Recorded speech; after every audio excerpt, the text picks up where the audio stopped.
ruqyah yang syar'i itu dia 3 saja.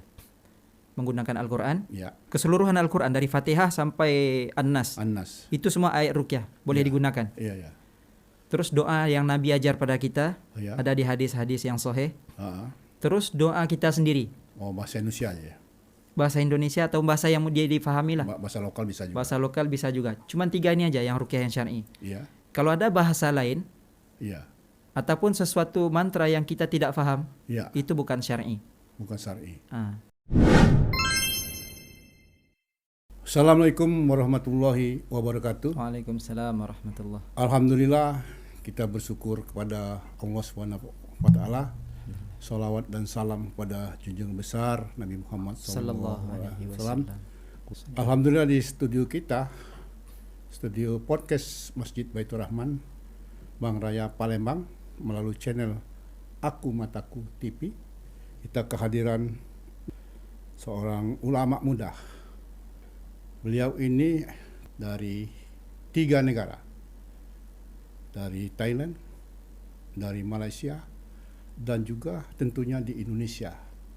Kita sapa dulu Ustadz, saya panggil Ustadz Asep. Silakan Asep. Assalamualaikum. Waalaikumsalam warahmatullah. Silakan Asep memperkenalkan diri. Masya Allah, tabarakallah. Jadi nama saya Asep Saifullah Al-Fadani. Okay. Asep ini sedia maklum ini nama orang Banten, orang Sunda. Orang Sunda. Ya? Jadi bapak saya orang Sunda. Oh, iya. Ibu saya Fadani, orang Padang, Minang. Padang. Dan berhijrah ke Malaysia. Oh, hijrah. Pertama kali ke Malaysia. Ya, berhijrah. Lahirnya di Sumatera Barat. Oh, Sumatera Barat. Di mana tempat? Lahirnya di Bukit Tinggi, dekat Jam Gadang, betul. Iya, betul. Lahirnya di sana, terus pindah ke Riau. Terus hijrah ke Malaysia. Malaysia. Waktu SMP tuh. SMP. Hijrah. Sama keluarga hijrahnya. Iya, sama keluarga. Oh. Jadi hijrah ke Malaysia dan belajar juga di Malaysia. Saya pernah belajar sama Ustadz Ali Al-Hafiz Al-Yamani. Itu anak angkat kepada Habib Abdullah bin Syihab. Iya. Ini Hati Tarim. Dari Yaman ya? Ya, ini Wali Tarim. Semua Wali orang Tarim. kenal Habib Abdullah bin Syihab. Iya. Anak angkatnya itu Ustadz Ali Al-Yamani. Itu guru saya. Oh, iya. Terus saya belajar ke Kedah namanya. Di Malaysia juga. Kedah itu bahasanya Ustaz ya? Kedah ni A dia. A. Hang buat pa ni katanya. Oh, gitu. Hang nak makan pa dia. Dia enggak ada nya enggak ada. Itu kalau Kedah. Oh. Oh, iya. A je. A ya. Banyak jadi, A. Kalau Malaysia kan nak ke mana? Oh, begitu. Kamu nak ke mana? Kalau Kedah, hang nak pi mana? Oke, jadi di sana berguru dengan Baba Rosli Al-Banjari. Oh, dari Banjarmasin ya.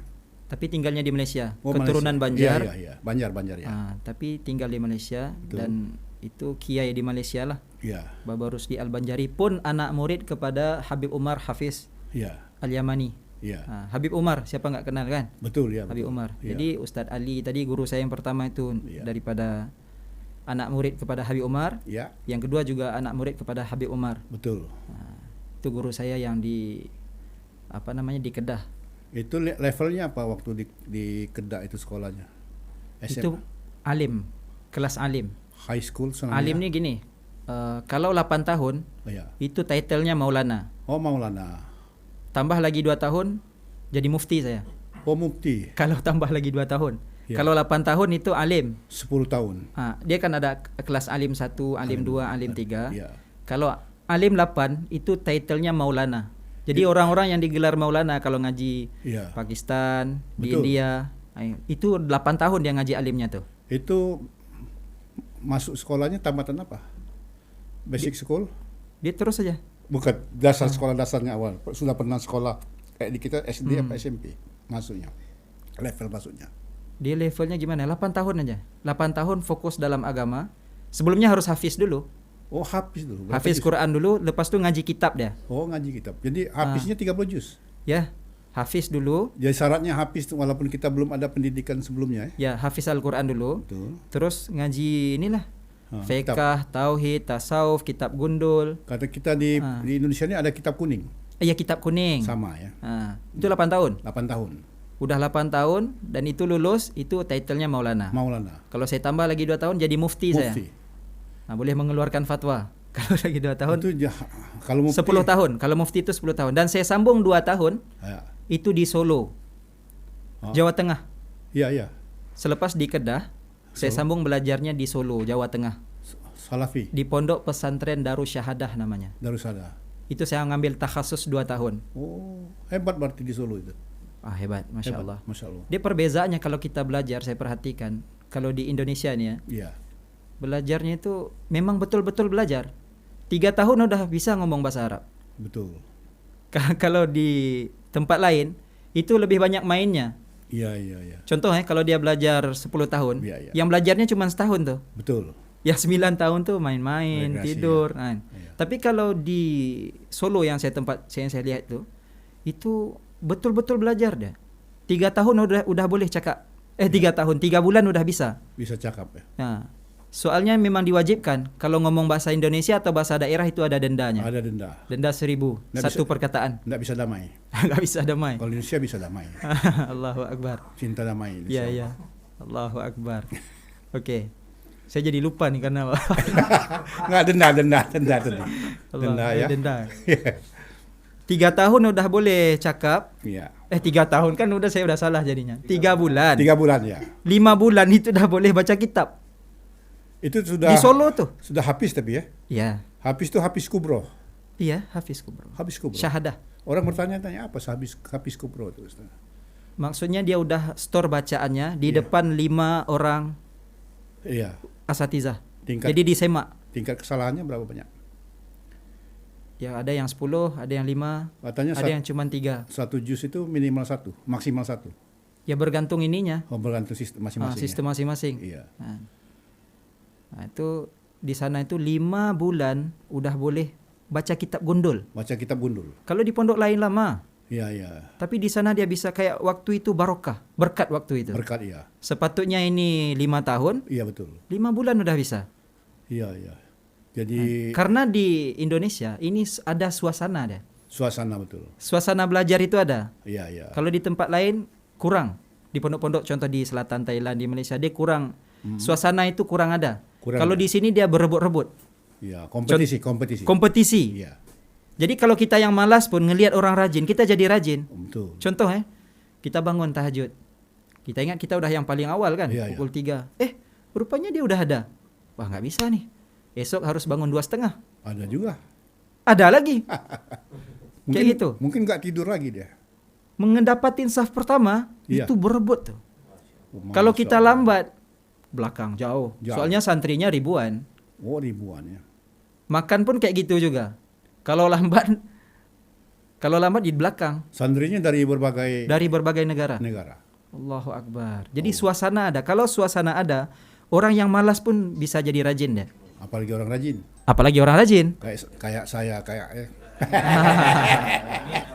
Jadi makin rajin. Allahu Akbar. Allah. Jadi itulah kelebihan. Jadi orang tuanya tadi hijrah ke Kedah itu urusan apa itu persoalannya? Hijrah kemana? Orang tuanya ikut ke Malaysia. Malaysia itu. Ya, Apa ada soalan kerja pas ya kerja. ya? Sedang kerja. Dan pengen hijrah juga. Kan kita memang disuruh hijrah kan. Hijrah. Kalau ingin memperbaiki diri, Ya. hijrah. Saya terpesona lihat Ustadz ini. Masya Allah. Pace-nya bagus. Laki-laki pun kalau boleh tertarik. Masya Allah, tabarakallah. Apalagi mungkin perempuan-puan. Masya Allah. Tapi kenapa ada 3 negara itu? Ada Malaysia, ada ini. Karena Kira-kira ya. istri yang pertama Oh, itu orang Thailand. Thailand. Istri yang kedua orang Jawa. Orang Jawa. Istri yang ketiga Malaysia. Betul Ustaz, masa umur 30 Alhamdulillah rezeki Allah kasih. rezeki. Yang keempat nggak tahu nih, mungkin orang Palembang. Itu poligami apa poliganti? Itu poligami. Poligami. Insya Allah. Yang kebanyakan poliganti di sini Ustaz. Mm-mm. Ya. Karena kalau saya mendengar kenapa harus 4 itu? Mm-mm. Ini kalau cerita apa benar apa enggak atau bersanad atau enggak. Rasul kawin umur 25. Iya, iya. Yang pertama. Yang kedua mestinya 35 ya kalau kita. 10 tahun. Kayak kendaraan kalau sudah 10 tahun expired Ustaz. Iya, iya. Yang ketiga umur 45. Mm-mm. Yang keempat umur 55. Umur 65 sampai 65 kan. Ya. Jadi 4 pas 10 tahun kita restock. Ya. Karena kendaraan kalau 10 tahun tuh walaupun dirawat expired, apa betul itu? Iya, iya. Pendapat Ustaz gimana? Pendapat dalam apa? Yang keempat itu. Kalau di Indonesia Ustaz, Mm-mm. katanya di Malaysia tuh istri yang pertama, istri yang sebelumnya menghantar untuk suaminya nambah lagi. Apa betul Ustaz? Kalau di Palembang itu pakai madu asli itu. Iya, ya, Masya Allah. Jadi kalau di Malaysia itu sudah maklum. Maklum. Udah menjadi adatan, kebiasaan. Jadi orang nggak heran. Istrinya 2, istrinya 3, kan? Iya. Tapi kalau di sini kayaknya kayak tabu, Tabu ya? ya. Ah. Kayak gitulah. Tapi kalau di Malaysia udah maklum, Ah. udah biasa aja. Nah, Jadi prinsip engkau yang pertama dan yang terakhir di Indonesia. oh gitu ya. Yang ngomong-ngomong Ustadz, Nah, Ustadz kan dengan Ustadz Dery Sulaiman. iya. Kenapa ada proyek apa atau ada kegiatan apa datang ke Masjid Baitur Rahman Palembang ini? Kita masjid ini kerjasama dengan Ustadz Dery Sulaiman sebagai founding father membangun galeri Al-Quran. Iya, iya. Kok Ustadz bahasa Palembang itu tiba-tiba Iya, iya. ke Masjid Baitur Rahman, bisa cerita sedikit? Oke, Masya Allah, tabarakallah. Jadi saya berminat sejarah. Saya suka Sejarah. mempelajari sejarah. Dan semua orang tahu Palembang itu kota tertua. Betul. Iya kan? Kota tertua Melayu Nusantara. Melayu Nusantara. Di sini. Asalnya itu di sini. Hulunya Hulunya. Melayu ya. Dulu kita kenal, siapa nggak kenal Kerajaan Sriwijaya? Itu besar. Besar. Kawasannya sampai ke di Malaysia itu ada namanya Kerajaan Kedah Tua Lama. Abad ke-7 itu Sriwijaya itu. Ya, itu juga di bawah Sriwijaya dia, Kedah tuh. Iya, Kedah. Di bawah Sriwijaya. Betul. Dan kerajaan Sriwijaya ini luas, kan? Sampai ke sebahagian India juga. Iya, Tapi pusatnya kan di sini. di sini ya. Kan? Jadi karena ini pusat, pernah menjadi pusat, Iya. dan ini juga bisa, dia ada barokahnya. Kita ambil tabaruknya. Tabaruknya ya. Nah, Iya. jadi kita bisa ambil tabaruk, dan ini juga akan menjadi pusat pengobatan satu dunia. Iya. Dunia akan berobat datangnya ke sini nanti. Oh, ke sini insyaallah. Insya Allah itu yang buat menarik kenapa saya suka Ada datang ke tabaruknya, sini. ya? Kita ngambil barokahnya. Iya. Akan mengulangi zaman kegemilangan Kegemilangan. Sriwijaya tadilah.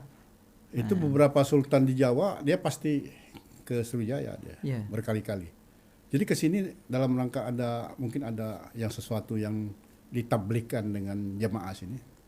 Ya, tujuan saya itu kita mau mengkader lah ya. Mengkader. Kita mau mengkader beberapa orang dan meneruskan. Ini juga dakwah. Dakwah ya. Dakwah dari segi perubatan. Betul. Banyak orang sekarang berobat tapi menggunakan ruqyah yang syirik.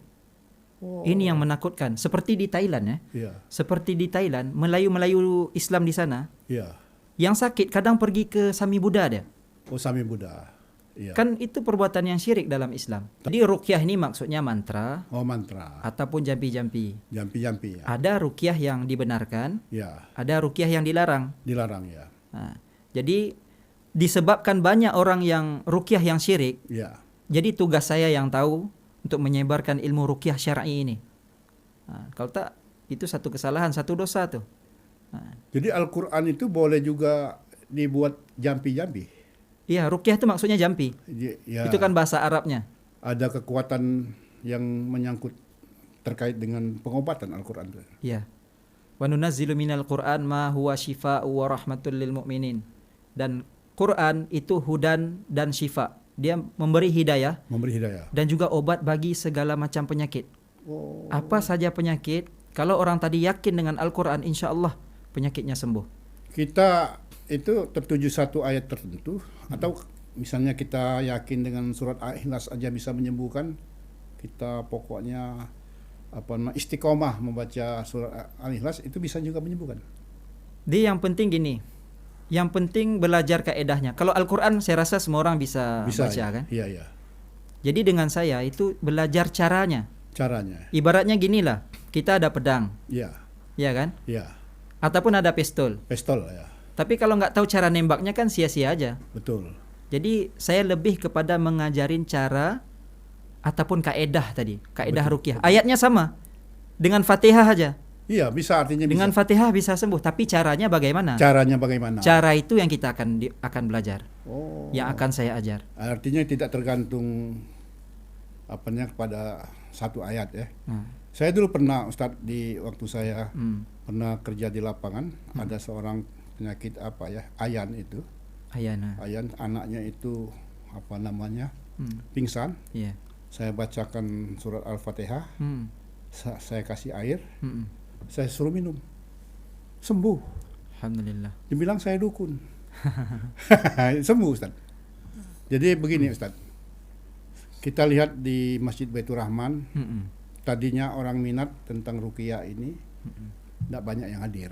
iya. Setelah nonton YouTube di Aku Mataku, Hmm, karena saya juga sering lihat di TV Ustaz, hmm, ada yang apa ruqyah. Saya bilang ini direkayasa lah, Iya, iya. orang seorang pingsan. iya, iya. Bisa kan kita zuzon lah waktu Iya, itu, iya, iya. mohon ampun lah kepada Allah ya. Tapi kalau lihat dari Ustadz kemarin jamaah ya, berjamaah. Ada kira-kira kalau saya lihat kemarin ada orang terkena ya, ada yang apa suffer menderita itu yang batuk-batuk, itu ada 20 orang. Setelah diseleksi tertentu, setelah didekati ada beberapa orang Hmm, yang betul-betul ada makhluk di dalamnya iya, yang nggak mau keluar. iya, iya. Tapi berkat ilmu Ustadz yang miliki dengan butuh waktu, akhirnya mereka keluar. Alhamdulillah. Ya, itu artinya kita yakin dengan ilmu Al-Quran itu dalam sifat untuk pengobatan Iya. untuk orang ini jadi terbukti. Nah, kalau kita melihat dari mana asalnya Ustadz belajar ruqyah itu, yang syar'i tadi, Hmm. kira-kira mendapat hidayah untuk belajar itu? Oh, saya Iya, belajar banyak guru. iya, Lebih kurang dalam 6-7 orang guru. iya, Nah, jadi saya belajar bukan satu guru. Saya Ah. belajar banyak guru, dan di antara guru yang saya sebutkan tadi, iya, dalam perubatan ada namanya almarhum Datuk Arundin namanya. iya, Datuk Arundin ini terkenal di Malaysia. betul. Dia ada pusat pengobatannya sendiri, namanya Darusshifa. Darushifa, oh ya Terkenal di Malaysia. Nah, itu guru saya. Iya, Saya belajar dengan almarhum Datuk Arundin. Dan sekarang iya, saya bersama teman saya yang juga di Darusshifa itu ada bikin kitab cara-cara dan kaedah. oh, Jadi untuk orang yang pengen tahu tentang ilmu ruqyah, sekadar untuk meruqyah diri sendiri ada caranya. iya, Nggak perlu ketemu sama perawat, nggak perlu manggil perawat. Cukup baca buku itu aja udah ada. Apa namanya kaedahnya, cara-caranya. betul ya. Kaedah rawat rumah dan semua penyakit, bukan setakat gangguan jin aja. Iya, iya, iya, Ada di dalam tuh. iya, iya. Cuma saya nggak bawa bukunya. Nanti lain kali insya Allah. Itu saya lihat juga Ustadz ada pengobatannya begitu ya. Ada yang apa namanya pakai apa kalau kita mau nikah itu kasih barang itu ada apa namanya kasih sesuatu mahar. Mahar. Ada yang mau potong ayam hitam. Mm-mm. Ada juga mantranya separohnya ayat-ayat Quran, separohnya dengan kata-kata yang tidak kita mengerti, apa bahasa Sanskerta ataupun bahasa Jawi. Gimana pendapat Ustaz? Ruqyah yang syar'i itu dia 3 saja. Menggunakan Al-Quran, Ya, keseluruhan Al-Quran dari Fatihah sampai An-Nas. An-Nas. Itu semua ayat ruqyah boleh digunakan. Iya, ya. Terus doa yang Nabi ajar pada kita Ya. ada di hadis-hadis yang sahih. Ah, Terus doa kita sendiri, oh, bahasa Indonesia aja ya. bahasa Indonesia atau bahasa yang dia difahami lah. Bahasa lokal bisa juga. Bahasa lokal bisa juga. Cuman 3 ini aja yang ruqyah yang syar'i. Iya, Kalau ada bahasa lain iya, ataupun sesuatu mantra yang kita tidak faham, iya. itu bukan syar'i. Bukan syar'i. Ah. Tapi mempan juga Ustaz kalau gitu kan. Sembuh juga. Iya, sembuh juga. Cuman risikonya terlepas masuk surga tanpa hisab. Tanpa hisap. Jadi kita semua ada peluang. Umat Nabi Muhammad Iya, ada peluang masuk surga tanpa hisab seramai 70.000. 70.000 orang. Dan setiap 70.000 itu dia bisa bawa 70.000 lagi. Ada kelipatan ya. Ya, ada kelipatan. Bukan, saya mendengar itu Ustaz sedikit kalau 70.000 masuk. Tanpa hisab. Ya, tapi mendengar Ustaznya ada kelipatan. Ada Setiap 70.000. Ya. Totali ya. Dan tanda-tandanya orang yang ada pegang tiket masuk surga tanpa hisab, dia nggak buat ruqyah. Nggak buat ruqyah. Dia nggak meruqyah orang, dia nggak minta diruqyah. Ya. Tapi bukan ruqyah yang syar'i.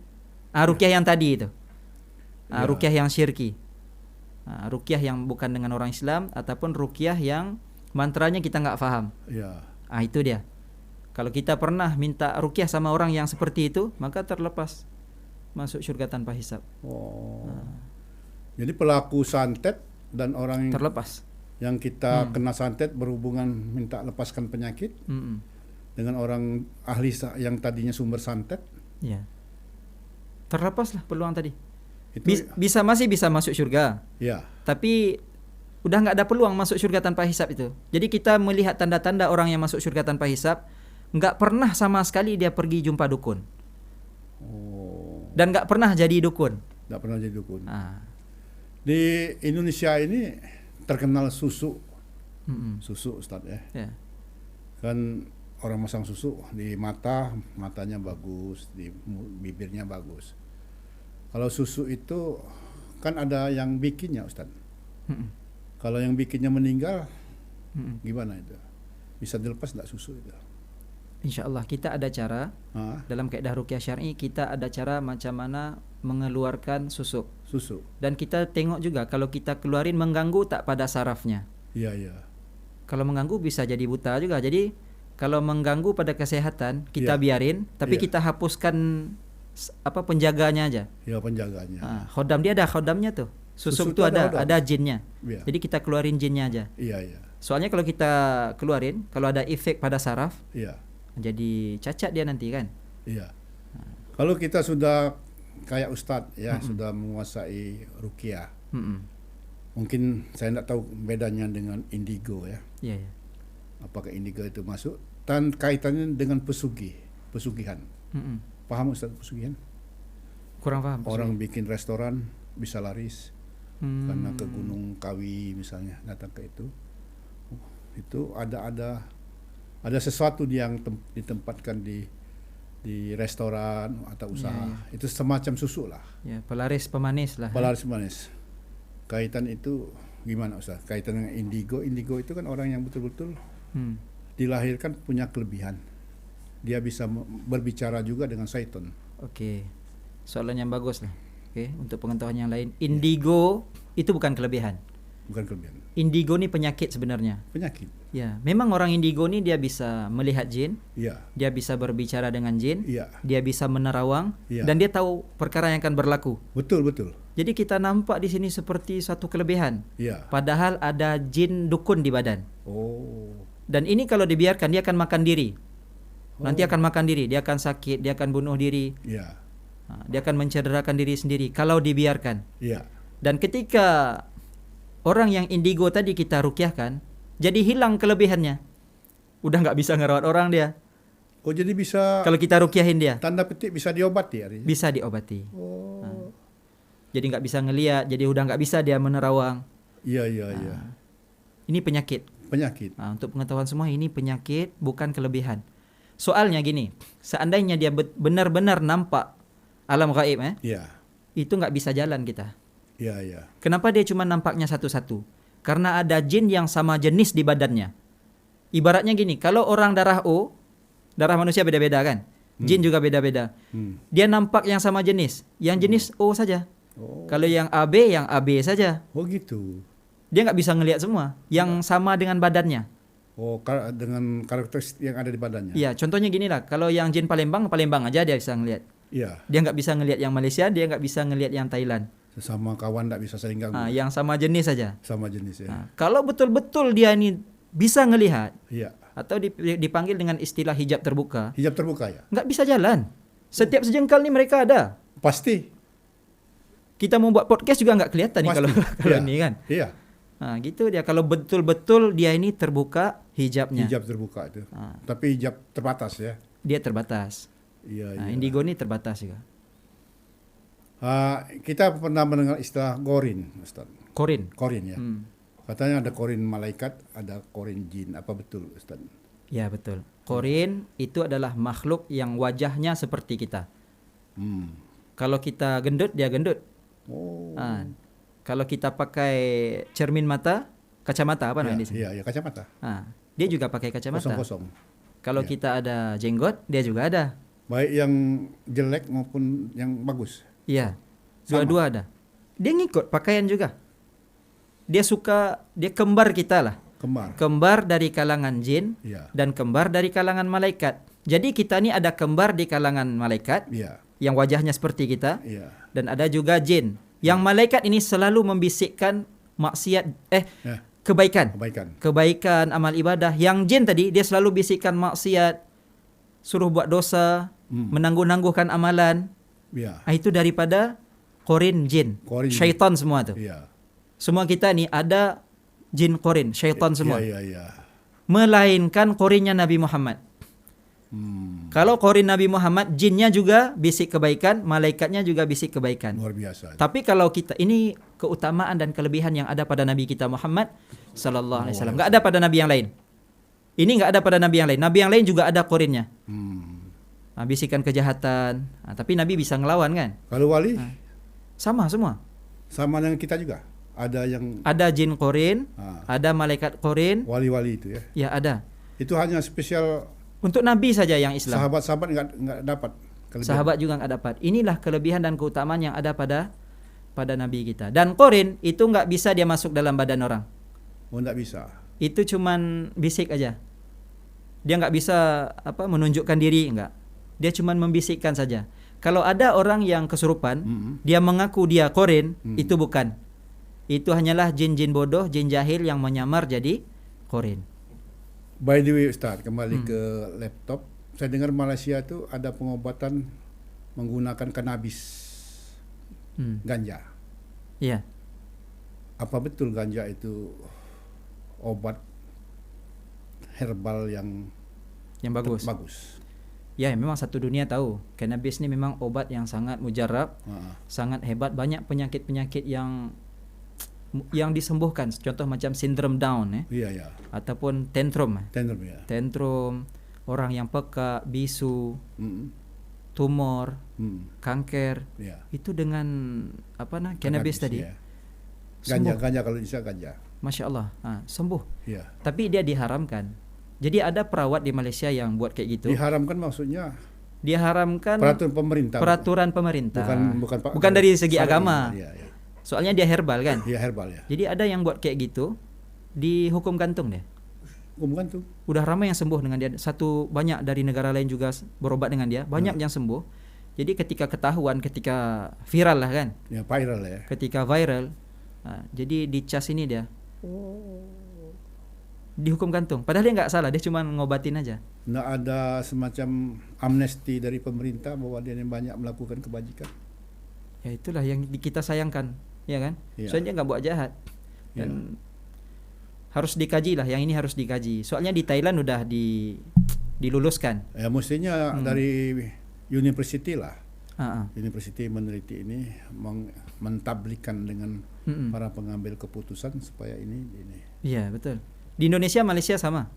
Itu dilarang. Di Thailand udah bebas kemarin. Kalau di Thailand nasi goreng ganja ada. Wah. Kalau di sini pindang campur ganja. Udah pernah makan pindang Palembang? Pindang sangat sedap, masya Allah. Masya Allah. First time dia kayak tom yum Thailand kan? Iya. Enakan mana? Cuman enakan pindang sini lah, masya Allah. Yang benar Ustaz. Dekat saya bilang enak. Kalau ada yang nggak percaya boleh datang ke Palembang, boleh ngerasain sendiri. Menurut saya tom yum itu enak. Ya enak juga. Cuman yang ini kan lebih enak deh. Lebih enak. Empek-empek. Masya Allah, tabarakallah, sedap ya. Enak. Ada emplang kalau di Malaysia ada emplang namanya. Di sana emplang ada keropok lekor juga. Keropok lekor juga ada. Tapi tidak seenak ini. Ya ini masya Allah. Sedapnya itu lain. Harus rasa sendiri lah. Harus datang ke Palembang ngerasain sendiri. 5 makanan Palembang nih Ustaz. Pertama empek-empek. 2 pindang. 3 martabak. Telur. Itu. Yang keempat adalah kue 8 jam. Kue 8 jam? Iya. Bukan yang waktu dimakan di tempat Sultan itu? 8 jam ya. Yang kelima miclor. Iya. Itu belum lagi kayaknya saya rasa tuh. Boleh itu. Kalau yang 4 ini udah kan? Itu udah 4 tuh. Miclor. Yang ke-6 duren. durian. Durian. Ya. Yang ketujuh empok-empok. Empok-empok itu apa? Bercanda nih Pak. Iya banyak empok-empok, empok-empok muda. Allah Akbar. Insyaallah. Baik Ustadz, ya mungkin kita sedikit lagi. Bagaimana kalau Palembang Sebentar ini, saya loading baru paham jadi ketawanya terlambat saya loading. Allahumma shalli ala Muhammad wa ala ali Muhammad. Saya melihat kemarin dari Ustadz ya memberikan ruqyah.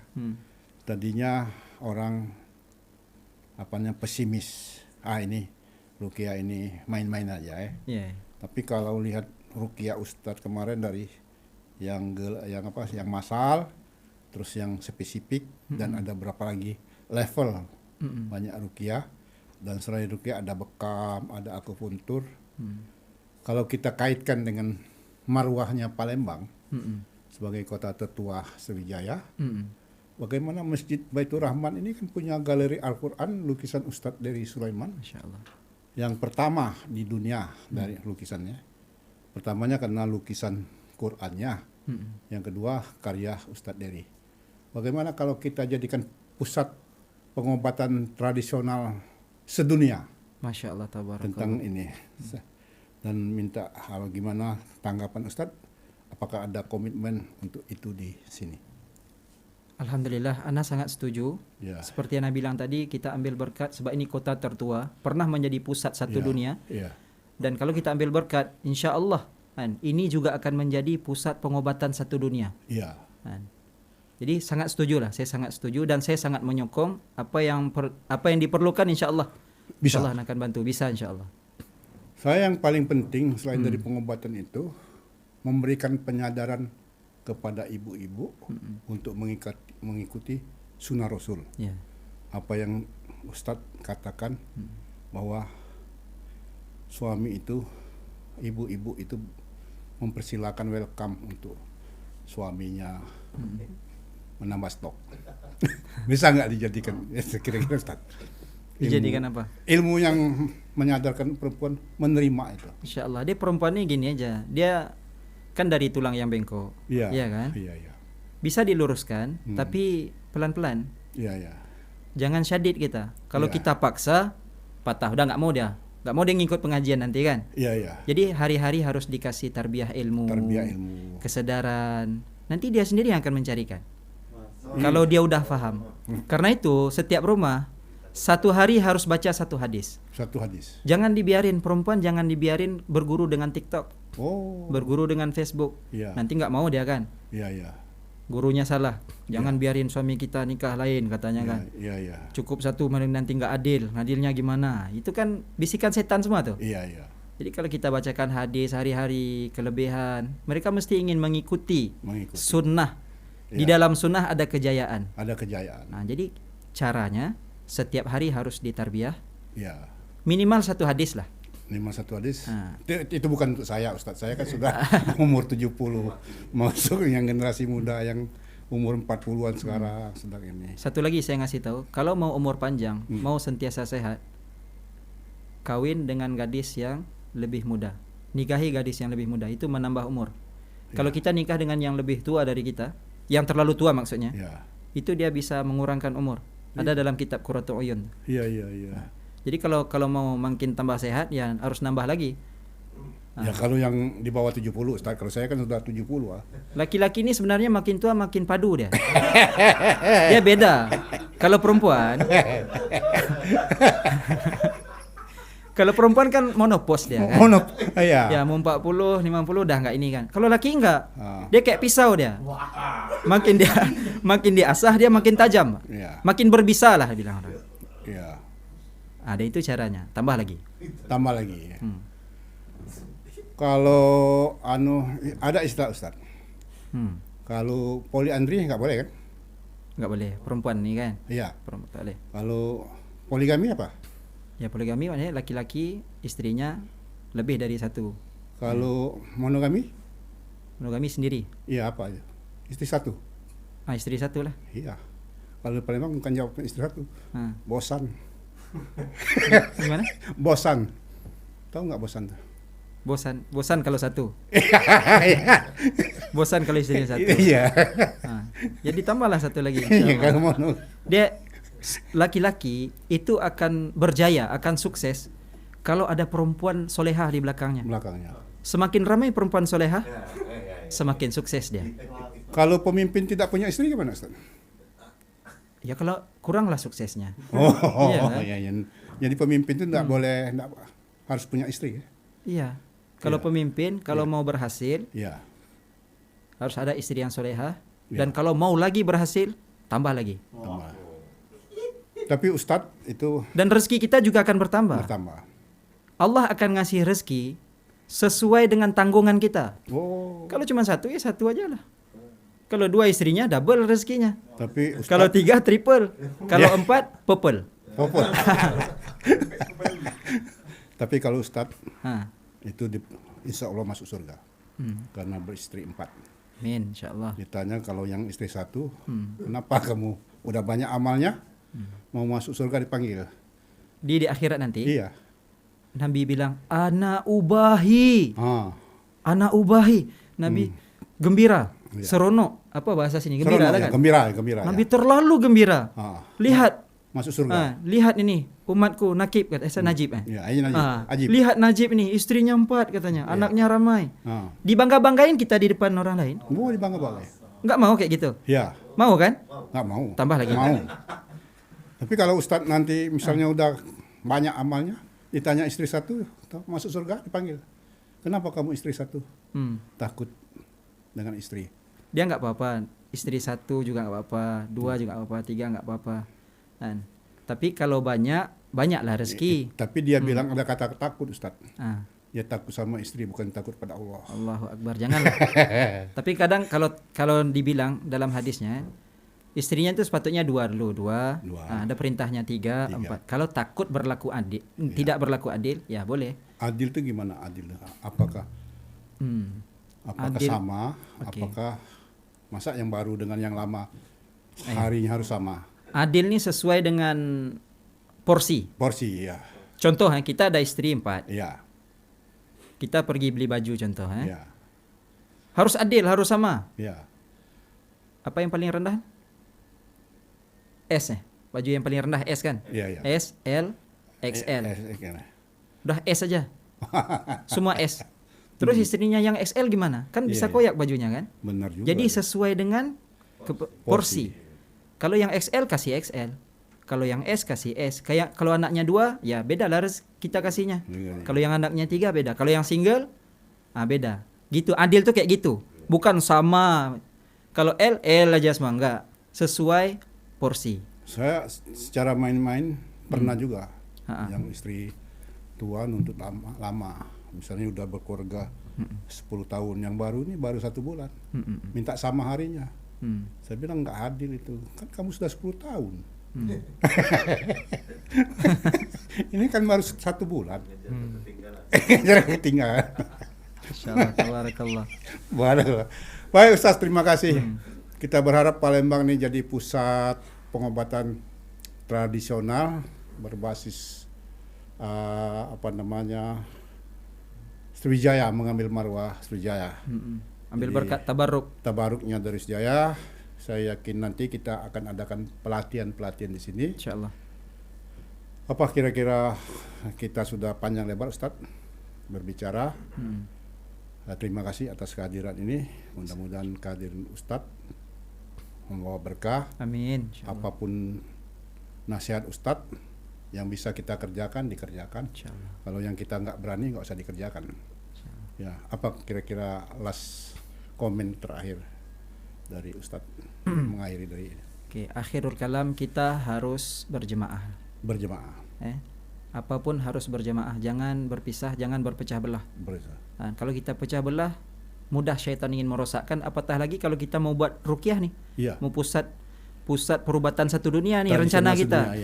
Jadi syaitan nggak tinggal diam, nggak akan membenarkan ini. Mereka juga akan mesyuarat gimana supaya gagal nih. Gitu ya. Jadi kita harus kuat dari sekarang. Ya. Dan kekuatan kita dengan jemaah. Jangan berpecah belah. ya jaga itulah, jaga ukhuwahnya, jaga jangan sampai berpecah dengan pedoman Al-Quran dan hadis, insyaallah. Baik pemirsa Aku Mataku TV, luar biasa perbincangan ini. Banyak sekali kita mendapat ilmu dari Ustadz yang muda berilmu, usianya baru sekitar 31 Ustadz ya. 33 masuk 34. 33 masuk 34, dan dia sudah menjalankan sunnah Rasul, di antaranya mempunyai istri 3 orang ya, luar biasa. Alhamdulillah. Tapi Ustadz nggak ngasihkan ilmunya di forum ini ya. Nanti belajar sendiri. Talakin itu. Talaki. Baik, terima kasih atas perhatiannya. Terima kasih Ustadz. Baik, Selamat sama-sama. jalan, mudah-mudahan kita bertemu. Insyaallah. Assalamualaikum warahmatullahi wabarakatuh. Waalaikumsalam warahmatullahi. Alhamdulillah.